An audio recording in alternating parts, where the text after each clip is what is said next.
ఈ ఏడాది సంక్రాంతికి మాదిరిగానే దసరా రష్ కూడా ఉంటుందని ఫ్యాన్స్ ఫీల్ అయ్యారు. చివరకు లాస్ట్ ఇయర్ లానే పొరుగు భాష చిత్రాలకు ఛాన్స్ ఇచ్చినట్లున్నారు మన హీరోలు. దశమి కన్నా ముందే వస్తున్నాడు వెంకటేష్. మరి పండుగను మన స్టార్స్ క్యాష్ చేసుకోనట్లేనా? ఆ సీనియర్స్ రావట్లేదా? టాలీవుడ్ లో 2026 సంక్రాంతి సినిమాల మధ్య పోటీ భలే రంజుగా సాగిందనుకుంటే దశమికి రష్ మెల్లిగా తగ్గిపోతుంది. గత ఏడాది దసరాను క్యాష్ చేసుకోలేకపోయింది తెలుగు ఇండస్ట్రీ. కాంతార చాప్టర్ 1 ఇడ్లీ కడాయిలను తేల్చుకోమని వదిలేసింది. ఈ దసరా గతంలా ఉండదులే అనుకుంటే మళ్లీ పొరుగు భాషా చిత్రాలే తొందరపడుతున్నాయి.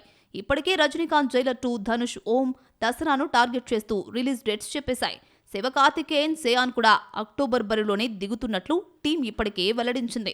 గత సంక్రాంతికి హిట్ కొట్టి ఈ పొంగల్కు మెగాస్టార్ చిరంజీవితో కలిసి ఫీస్ట్ ఇచ్చిన వెంకటేష్ ఆదర్శ కుటుంబంతో దసరాకొస్తాడనుకుంటే అంతకన్నా ముందే దిగిపోతున్నాడు. త్రివిక్రమ్ దర్శకత్వంలో వస్తున్న ఈ ఫ్యామిలీ యాక్షన్ ఎంటర్టైనర్ అక్టోబర్ 2న ప్రేక్షకుల ముందుకు రాబోతోంది.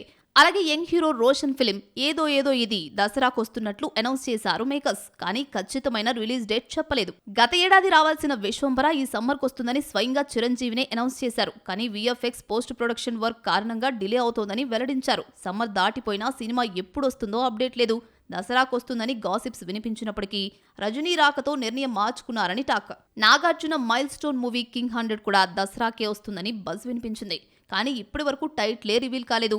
బాలయ్య కూడా ఇదే పండగకు బరిలోకి దిగుతాడు అనుకుంటే డిసెంబర్ డేట్స్ కోసం చూస్తున్నట్లు సమాచారం. ఫౌజీ కూడా విజయదశమి రేస్ నుండి తప్పుకొని ఈ రెండుకు వెళ్లిపోయింది. దసరా సీజన్లో సరైన మూవీ కోసం ఎదురు చూస్తున్న ఫ్యామిలీ ఆడియన్స్ కు మరోసారి నిరాశే తప్పదా?